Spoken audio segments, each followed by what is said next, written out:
So let us look. I think that all of us are committed. But I think that some of us are producing results in our lives that level of commitment brings that we particularly don't like or find distasteful. I don't think that as a participant in life, you cannot be committed. You're either committed to mediocrity or you're committed to greatness. You're either committed to being productive or you're committed to being non-productive. You're committed to being happy or you're committed to being unhappy. See, whatever you're doing, however you spend your time, that tells you who you are. So think about what it is you like to create in your life experience. Once I look at how you commit your time, once I do an evaluation on how you spend your time, I can tell you exactly what you're committed to. People that say they have dreams or want to open a business or want to do something differently than what they're now doing, they don't like their jobs, they're unhappy, they're unfulfilled. People who say they want to improve their income level, look at how they spend their time. How they spend their time, the commitment of their time, how they use that will really tell the truth. People who said, I'd like to do better, but you don't find them in vocational or technical schools, upgrading their skills and their knowledge, how they spend their time, that will tell you what's going on. People who say they want to normalize their weight, they want to be healthy, but every time you see them, they're eating, that will tell you that they're committed to being obese for the rest of their lives. People tell you they want to stop smoking and they're lighting up at that time. Folks that say, I want to stop drinking, and every time you're in their face, they're reeking with alcohol, that will tell you what's going on. Don't have to listen to what they say, just watch what they do. Commitment shows up in your life in what you do. On the other hand, you can make the commitment to your life that you don't like the results that you have and that you're going to do something about it. See, that power is available to all of us. People who look at life and decide, I want something different for myself. Carol Hatfield. Carol lives in Detroit, single mother, decided that she wanted to go into her own business, did not have enough money to do it. She wanted to have a health food store. She sold her car and used the money to start in a little storefront, a little hole in the wall. She rode to work on a bicycle. And then when she got enough money, she bought a motor scooter and did that for a long time. She's now a very successful person. She now has 3 health food stores. She said it was hard, it's a struggle, Les. She said, but I did it. She said, I made the commitment to do it, and I did it. Why is it that people are frightened by commitment?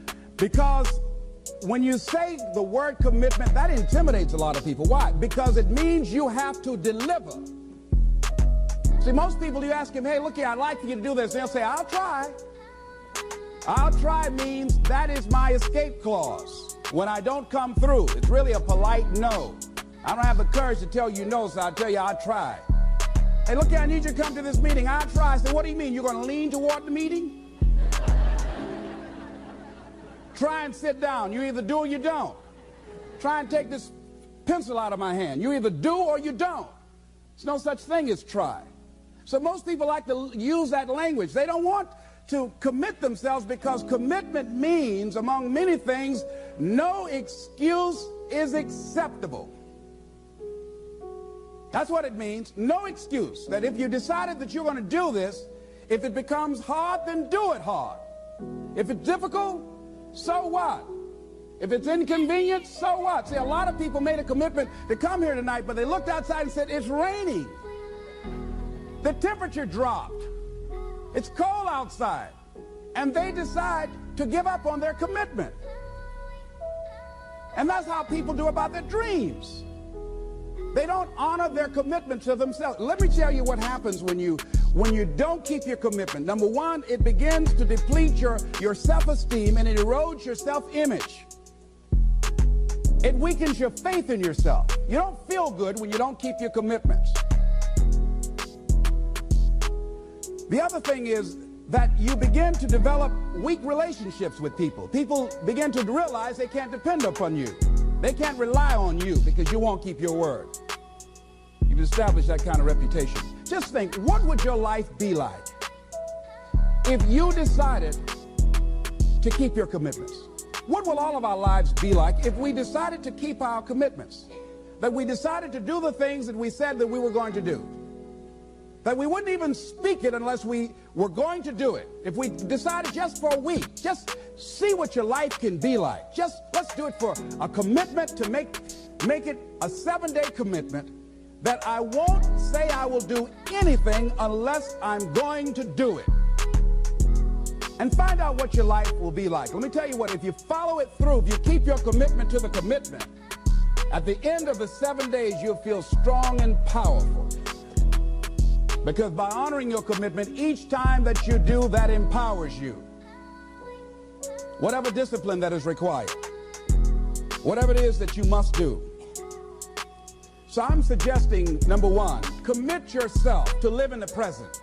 I saw the movie, The Dead Poets Society, Robin Williams, and they had a line in there, seize the moment. Many of us are not able to move forward and develop and manifest our greatness because we spend so much time looking back or worrying about the future. Seize the moment. See, you cannot go into the future and manifest your greatness when you have various things in your life that's blocking you. Let's look at how we can begin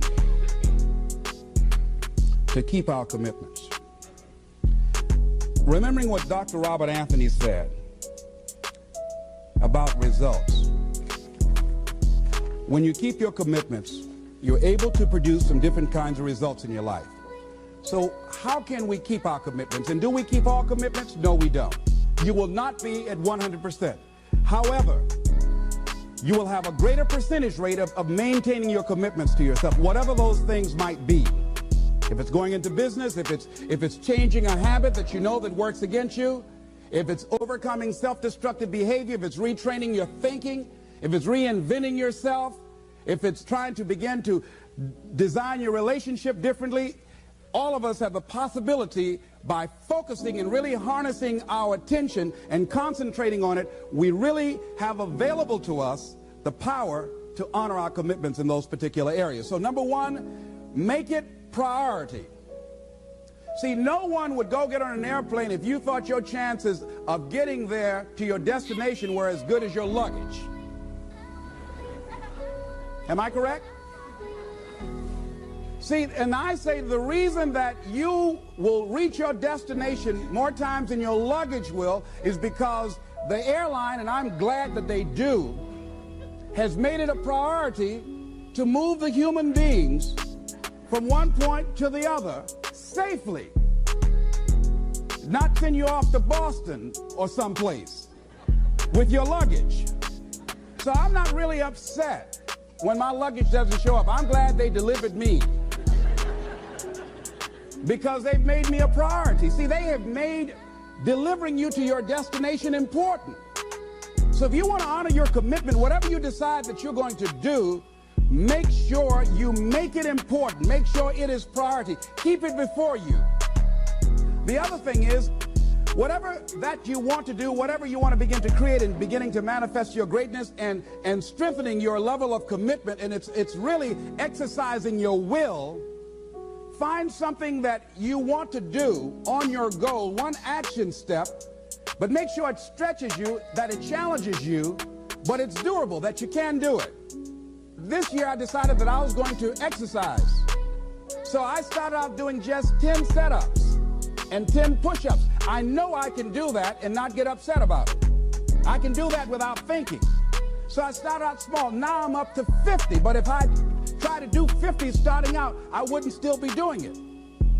So I started doing it in manageable segments. Do that, and that strengthens your will. So my commitment now is strengthened and fortified by the activity of actually doing it. So now I can expand and build from there.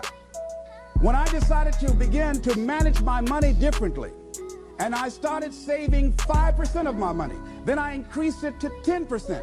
Then to 15%. So now I have disciplined myself to live off 75% of my income. I took discipline to do that, but I started watching how I was spending my money. I started keeping a log and following myself. So you want to begin to find something that is manageable, that you know that you can do. The next thing, in beginning to keep your commitments to yourself, have some friends that will hold you accountable. that won't let you off the hook, that won't tolerate anything less than the best from you, people that will support you in this new way of being, in this new state of consciousness. The other thing is that important is have a contingency plan. See, many times when you make a commitment to do something, there are some other variables that will happen that you can't control or you perhaps did not think about. So you want to have some other plans going on. You want to become creative. See, most people don't keep their commitments because when something goes wrong, they just stop. They don't have a contingency plan. So they don't know what to do next. Start being creative. If you challenge yourself, many times we say, I don't know what to do. And I always ask myself, but if you did know what to do, Les, what will it be? That activates another part of my mind. I start thinking about the possibilities and just experimenting. But many of us just stop dead in our tracks. I don't know what to do. You do know what to do. You've got genius in you. Challenge yourself. Push yourself. Make yourself come up with something. Use your imagination. And what you will find is that you know more than you realize that you know. That you're more creative and more resourceful than you realize that you are. And as you do that, the more you do it, the easier it will become. At first, it's going to be a struggle. And after you get into a certain level of consciousness, you will ask yourself, how is it that I didn't see this before? At the level that I'm managing my business now, they say consciousness is what we are. I literally look at myself and say, how is it that I didn't do this before? Why is it that I couldn't see this before? And the reason that I didn't see it before, because I didn't challenge myself. I didn't put myself out here. See, the reason that most of us go through life never discovering our true greatness, literally walking, breathing corpses, the uncommitted life isn't worth living. Why? Because it doesn't produce anything. See, you only make things happen. Your life only counts. You only make a difference when you are committed. When you make a commitment with your life. That's the people that make a commitment with their lives. The people that make a commitment to their customers. The people that make a commitment to their families, to their relationships, are the people that make the greatest impact in life. What is commitment? Commitment is the salesman who says, look here, I'm going to make $1,000 today and I'm not going home. You can turn the lights out. The janitors could be here running the vacuum cleaner. I'm not leaving here till I do it. I used to be a door-to-door salesman. I had X number of TVs. I had a minimum amount that I knew I had to sell every day in order to provide for my mother, who was ill at the time, who had lost her job at the M&M cafeteria because of arthritis.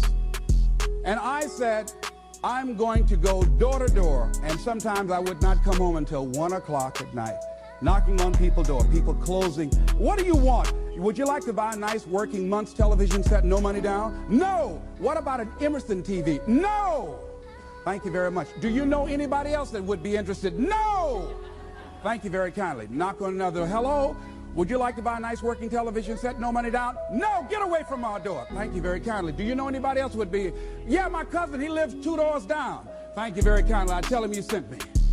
When I heard your cousin told me that you wanted to buy a television set, told me to come here and talk to you, we got a special discount for you. Yes, come in, I'm interested. I would just keep right on.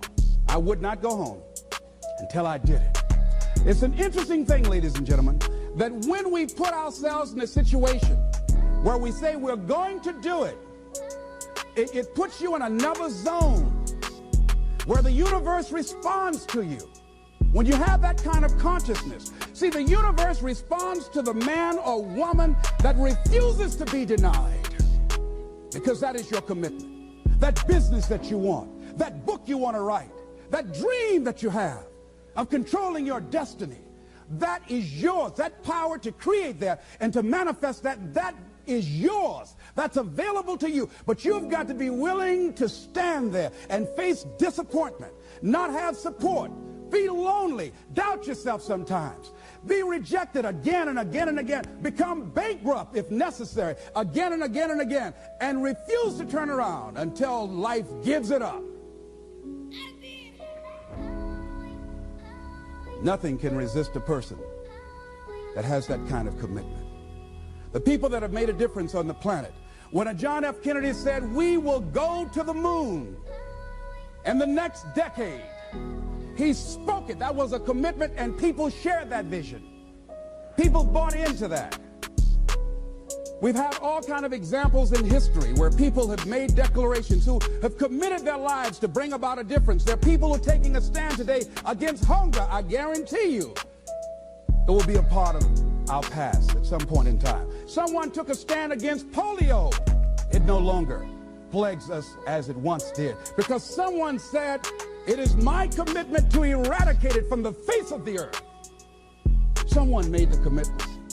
The reason that we're here and enjoying the democracy that we have, someone made a commitment that whatever is required, if it means that I die, I remember Paul Robeson, here I stand for, I can do no other. And that's how you must be. Commitment means standing up for your life. It means honoring yourself. It means beginning to say and to see and recognize your alignment and oneness with the universe, and that you are a channel for life to express through. And we short-circuit it with anger. We short-circuit it with fear. We short-circuit it with envy. We short-circuit it by being lazy or apathetic or giving up easily. Why? We say, oh, it's too hard, it's too hard. We don't challenge our spirit. Ladies and gentlemen, there's nothing as powerful as the human spirit. You can't destroy it. You can pervert it, but you can't destroy it. I was reading Man's Search for Meaning by Viktor Frankl. What a powerful book. I'm reading it now for the 7th time. And he gives so many graphic examples of the power of the human spirit. And so what are some of the things that can fortify us and give us the kind of inner strength that will allow us to forward ourselves into the future by manifesting our commitments? Number one, commitment means in some cases going back to school, getting some training, sitting up in classes with people younger than you, putting yourself in a position where you don't know and that is awkward and uncomfortable, but because of your commitment to develop yourself or to go back to school to get a high school diploma or to get a college degree, that it doesn't matter, feeling dumb and saying, what am I doing here, sitting up in some boring class? Commitment could mean a lot of things. It could mean that you begin to go back. You got to back up sometimes. It means to back up and not give up, to regroup, back up and regroup and come back again. Because life has waylaid you, because you got knocked down. I know when I was working on my dream, there were times I lost my house at one point. I lost my car. I was broke. My credit was bad. I was sleeping at different friends' houses on their couch or on the floor. There were times, months, that I slept on the floor of my office and got up early and dressed before my staff got there to give them the impression that I got there early before they did. And we all pretend not to know what we knew, that the boss was staying in the office. So we never talked about it. But I refuse to give up on my dream. And what happens, they say, you know, in the prosperous years, you put it in your pocket. In the lean years, you put it in your heart. It makes me appreciate it even more. Even more. I wouldn't trade it. I wouldn't trade it for anything. The disappointment, the pain that I've gone through by keeping the commitment. Keeping the commitments that you have might mean taking a stand that's unpopular. Something was said one time. When you take a position, it says, cowardice asks the question, is it safe? Politics asks the question, is it popular? But conscience or commitment asks the question, is it right? And see, most people rather operate from the first two. Is it safe for me to take this position?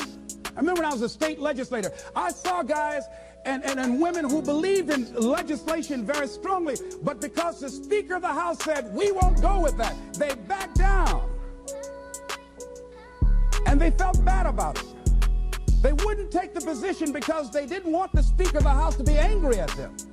They wanted to be all right with all of the rest of our colleagues. See, it takes a great deal of strong courage and commitment on your part to step out a line. Henry David Thoreau says, if a man doesn't keep pace with his companions, perhaps he's listening to the beat of a different drummer. Let him dance to the music that he hears, however measured or far apart. When you are committed, you're dancing to the beat of a different drummer.